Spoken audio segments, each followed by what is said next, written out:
What's up, everybody? Welcome to Podcast Now. I'm Alex, and in this video, I want to talk about the game Rematch. Now, I was actually given a code into the beta that was just the last couple days, really, and I gotta say, just to start this video off, this game is an absolute just joy. And really, to be honest with you, okay, Sloclap, makers obviously of Sifu, right? That's what they did last.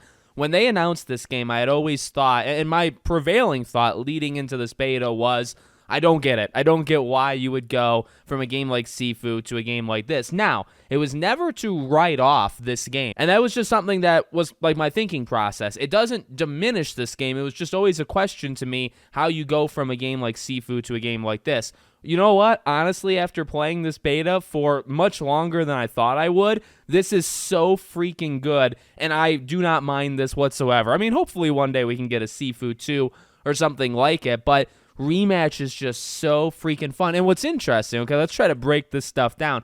So this is a game that I think at its core is actually extremely simple. You'll see people talking about it as like Rocket League, but just soccer, right? Which is it's an interesting way of describing it, because basically when you say Rocket League, but it's with people, you are just actually describing soccer, but you're not really, right? Because there's a little bit of an arcadiness to it, and that's what I think Rocket League does so insanely well, right? Is have a little arcade-like feel, but then also replaces it with cars, right? And then you have the larger-than-life kind of rule sets and things like that.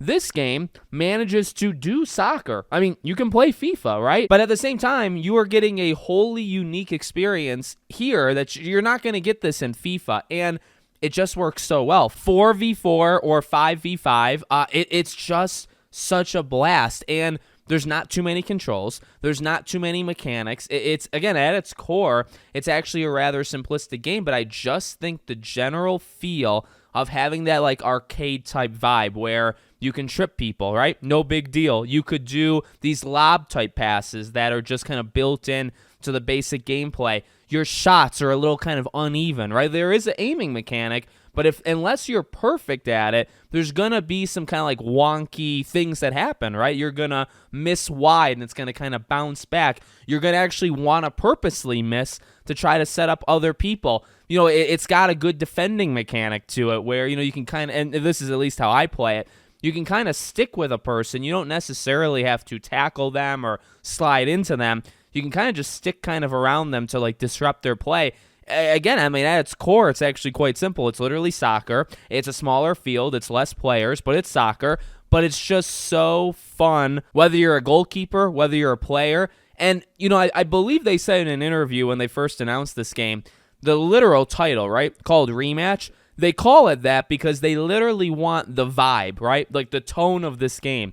As soon as you end a match, they want you to immediately feel like you need to jump in and do it again.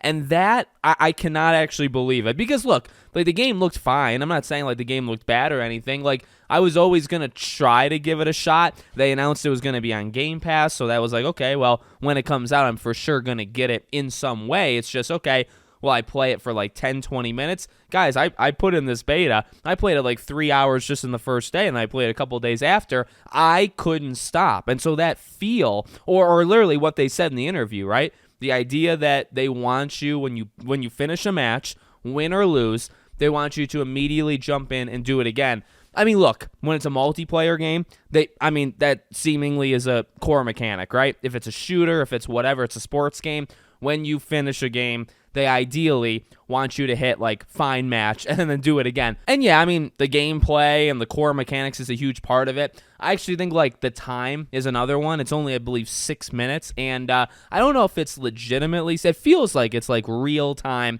6 minutes. Oftentimes in sports games, when the clock is ticking, it's not, like, literally one-to-one, like, real time. But this one, it does feel like 6 minutes, but that's not long, right? It's like, yeah, I mean, it literally is 6 minutes. It doesn't feel like it's a minute and then you're done.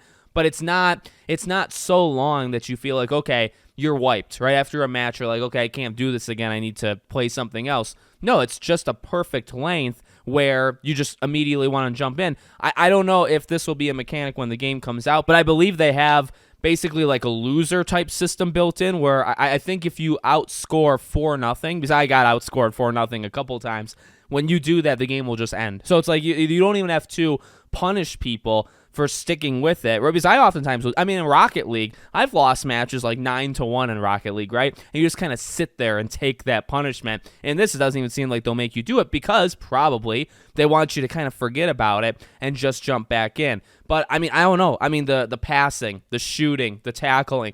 It's very simple, but but it's got actually a little bit of a complexity because you got kind of your dribbling mechanics. You got, like I said, there's kind of sticking with people, but then there's also tackling them. Passing the ball is actually a little bit complex. Like there's a good amount of aiming involved in all of this stuff. The game is just highly, I want to say like highly repetitive, but I say that as a good thing. Highly repetitive fun, but it's also got that learning curve where, the first couple hours that you're playing this is going to be totally different than the last couple, right? Like say of the night, because you're just going to get better and better and better. So honestly, I went into this beta thinking, I'll give it a try. I got the invite. I was happy, to jump in, but I was like, this is going to probably be a game that I play just a little bit of and leave shortly after. No. I think when this game comes out, and granted it comes out, I think June 19th, somewhere in like the middle of June, it's roughly by itself. Like June is not that packed, and especially, honestly, going into the summer tends to be dead.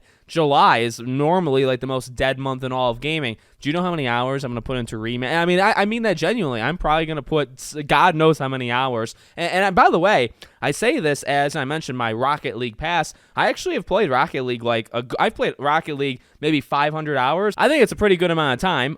It's one of my most played games, I believe, literally of all time. So, I kind of come from, I mean, look, I'm into all sorts of different games. I wouldn't say this is my number one genre of joy or pleasure. But you know what? In terms of like clocking in how many hours I've played, Rocket League is probably a top 2 game I've played in my entire life. There's just something so addictingly freaking good about that game that's lasted 7+ years, right? And I really think Rematch has so much of that vibe that I really think it's going to be a hit. I genuinely believe, and I think like the player numbers even for the beta were outrageously good. I think this has all the makings of a game that's going to come out and just freaking dominate, whether it's because of Game Pass, whether it's because people are just going to outright buy it. I think this is going to be a game that people are just going to play nonstop, maybe forever. Like it's absolutely has that kind of potential. So let me know what you guys think in the comments. Make sure, as always, you're subscribed to the channel, bell icon turned on, and I hope to see you all on the next one.